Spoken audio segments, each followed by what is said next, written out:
Hit the subscribe button, hit the notification so you are notified of when we upload new video content, which is always going to be on a regular basis. We want to first to view, first to like, first to comment, first to share, and all that good stuff there. Alright, so basically, how you teach black daughters in Western society or whatever the case may be is you have to guide them, yeah? You have to be their guide. You have to show them how to go from being a girl into becoming a woman, yeah? Just helping them nurture the natural traits that are within them to be a pure feminine woman. That's one part, right? So it's not about just telling them, it's about showing them. It's about being that example. Because naturally, by default, what happens is kids in general, yeah, they really want to be like their parents or their whoever's raising them. They want to be like them. It depends on their age, yeah. But naturally, they want to be like their parents. That's just natural, yeah. Like, I'm trying to give an example, like a daughter, mother and daughter example, but I can't really think of one for now. However, I can think of a father and son one, and that's Master P and Romeo.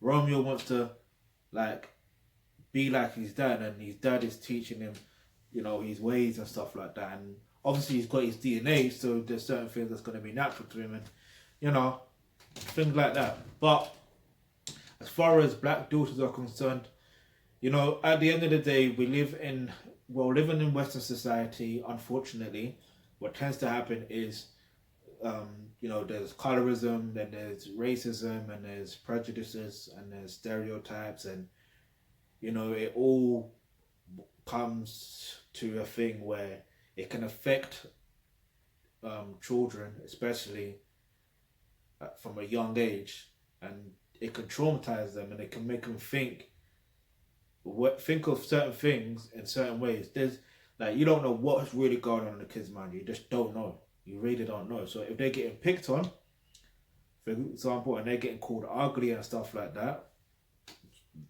why are they getting called ugly? By other kids, or by teachers, or by other adults. Do you understand? So you have to really teach them, why they look the way they look, and show them why they look the way they look, from their complexion, like the melanin, let them know what it actually represents, and the benefits of having melanin, and not to say that they're superior or inferior to anybody. It's just that's what they have, and that's what you're made with, and that's what you're blessed with, and you understand. And then the same thing with their natural hair.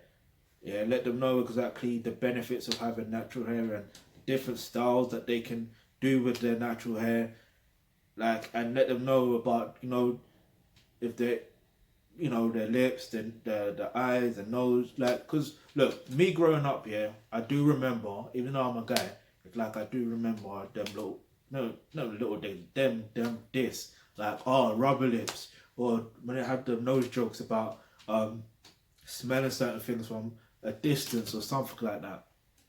It's you may laugh, but that's how it was. And even I've got into a situation before. I'm not going to say exactly what. In fact, I can say what it is actually, because this was in the past, and you can't hold me to it. Basically, I remember there was. In fact, I don't know whether he was darker than me or not. I can't remember, but this is when I was in secondary school, and we called this particular guy Pikachu. Which is funny because I'm a dark skinned brother. So it's why? But I never realized. The funny thing is, I didn't even realize that I'm a dark skinned brother as well. I didn't realize. And it's all good and well to say, it's all good and well continuously to say that, for example, for a little girl saying, oh, she's pretty, this, that, and it's good saying that, but I feel like with girls, it's a different issue. It's you have to show them. It's for me, my foster mom and women around me growing up, they consistently were saying I was handsome, and so I'm taking it on board as verbatim. I'm handsome. You understand? But with girls, I believe it's more complex than that. I don't know why. It is, but in fact, I do know why. Because girls are more emotional than men, than guys. It is what it is. So Anyway, so that's what you do. Yeah, I don't want to go off into a tangent, but like I said, there's different levels to it. And this is why I truly believe in homeschooling, because they are going to pick up on these things in schools, and because where they learn all these stuff is where schools, then they learn it on TV, then they even learn it in their immediate environment. So if you teach them at home, and I mean from a very, very, very young age, and you build up their self-esteem, and you show them why they look a certain way and all that stuff there, and yeah, there are going to be some people that say negative stuff, it will be like, they can brush it off their shoulder because it's like it's nothing. Like they'll be like, I know who I am, I know what I look like, and I know what I represent. You understand? That's how it works. But there's like a certain age gap. No, certain ages that kids start to learn certain things. That not learn certain things. They got to learn certain things so they don't feel a certain way when they get into adulthood. Because then it goes into, like, obviously I already mentioned about hair, and I already mentioned about their skin tone and stuff like that, and their facial features. But then the other side of it is, as they grow older, it's their body. Yeah, then they start having body dysphoria, I think it's called. So it's like, you understand, there's different levels to it. Because I was watching this interview with Megan Thee Stallion, and she was saying something about how her mom and her grandma was, like, she's seen that she doesn't have a problem with being tall and thick, because that's how most of the women are in her family. So do you get it? Like, because she's used to seeing that, so it's nothing to her. Like, she cannot be insecure about her height and how thick she is. You understand? So even if so-called thick was in or out, it wouldn't matter to her, because she knows what, you know what I mean? She knows how she's set. You understand? Or how she's going to be set in later on in life or whatever. But anyway, look, I've said a lot, more than enough. But to learn more about how to become more of a pure feminine woman, click the link in the description box below, which is becoming a member of the ACAB You Don't Trust.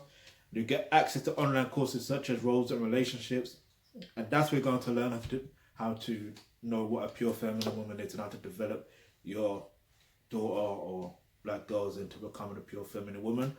Plus, on top of that, you'll get access to online courses such as parenting, which is very important, because I've said a lot, but I want you to see and feel it for yourself, because let's be real, is parenting really taught?